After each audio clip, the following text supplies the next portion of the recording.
स्वागत है आपका हमारे YouTube चैनल कहानियाँ बाय NK पर। आज है हमारा 100 Day 100 स्टोरी का 26वां दिन। आज की कहानी है तपस्या का फल। बहुत वर्ष पूर्व ऋषि मुनि भगवान को पाने के लिए कठोर तपस्या करते थे। यह तपस्या कैसी रहती थी? एक पाँव पर खड़े होकर नमस्कार की मुद्रा में भगवान का नाम जप करना, पानी में नमस्कार की मुद्रा में खड़े रहकर अखंड भगवान का नाम जप करना, हिमालय जैसे पर्वत पर जाकर अत्यंत ठंड में एक ही जगह अनेक वर्षाएं तक बैठकर नाम जप करना, इस प्रकार तपस्या की जाती थी। तपस्या के समय न कुछ खाया जाता था, न ही पानी पिया जाता था। इसी प्रकार कठोर तपस्या करने के बाद भगवान भक्त पर प्रसन्न होकर उन्हें आशीर्वाद देते थे। इसी प्रकार भगवान शंकर को पति के रूप में पाने के लिए माता पार्वती कठोर तपस्या कर रही थी। तपस्या के समय वह भगवान के चिंतन में ध्यानमग्न बैठी थी। उनकी तपस्या पूर्ण ही होने वाली थी कि उसी समय उन्हें एक बालक के डूबने की चीख सुनाई दी। माता तुरंत उठकर वहां पहुंची। उन्होंने देखा एक मगरमच्छ बालक को पानी के अंदर खींच रहा है। वह बालक अपने प्राण बचाने के लिए प्रयास कर रहा था तथा मगरमच्छ उसे खाने का प्रयास कर रहा था। अत्यंत करुणामयी माता पार्वती को बालक पर दया आई।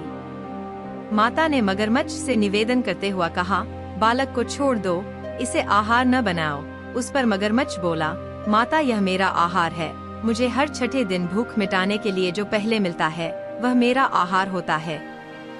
मेरा आहार ब्रह्मा ने निश्चित किया है। माता पार्वती ने फिर कहा, आप इसे छोड़ दे, इसके बदले मैं अपनी तपस्या का फल आपको दूंगी। पार्वती माता ने बालक के प्राणों की रक्षा के लिए अपने कठोर तपस्या का फल दांव पर लगाया। मगरमच्छ ने भी उसे स्वीकार किया। पार्वती माता ने उसी समय संकल्प किया और अपनी पूरी तपस्या का पुण्यफल उस मगरमच्छ को दे दिया। मगरमच्छ को माता के तपस्या का फल प्राप्त होने के कारण वह सूर्य के जैसे चमक उठा। उसकी बुद्धि भी शुद्ध हो गई। उसने कहा, माता आप अपना पुण्य वापस ले लें, मैं इस बालक को छोड़ दूंगा। माता ने तो वचन दिया था, इसलिए उन्होंने तपस्या का फल वापस लेने से मना कर दिया और वह बालक को गोद में लेकर ममता से दुलारने लगी। बाद में माता ने उस बालक को उसके घर सुरक्षित लौटा दिया और वे अपने स्थान पर वापस आ गई। भगवान शिवजी को प्राप्त करने हेतु उन्होंने पुनः तप करना आरंभ किया। उसी समय भगवान शिवजी माता पार्वती के सामने प्रकट हो गए। भगवान शिवजी उन्हें बोले, पार्वती अब तुम्हें तप करने की आवश्यकता नहीं है। हर प्राणी में मेरा ही वास है। तुमने उस मगरमच्छ को अपने तप का जो फल दिया वह मुझे ही प्राप्त हुआ, इसलिए तुम्हारे तप का फल अनंत गुना हो गया है। तुमने करुणा और ममता से द्रवित होकर बालक की रक्षा की, इसलिए मैं तुम पर प्रसन्न हूँ और तुम्हें अपनी पत्नी के रूप में स्वीकारता हूँ। कथा का सारांश यही है कि जो अन्यों के हित की कामना करता है उस पर भगवान की असीम कृपा होती है।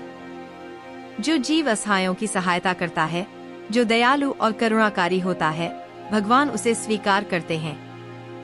इससे हमें यह सीख मिलती है कि हम स्वार्थ का त्याग कर निस्वार्थ रूप से भक्ति करेंगे तो भगवान की प्राप्ति होती है। इस प्रसंग से शिक्षा लेकर हम सभी भगवान की निस्वार्थ भक्ति करेंगे। जो भी इस कहानी को आगे 3 लोगों में शेयर करेगा उसकी एक मनोकामना पूरी होगी। इस तरह की रोमांचक कहानियाँ सुनने के लिए हमारे चैनल को सब्सक्राइब करें और कमेंट में ओम नमः शिवाय जरूर लिखें।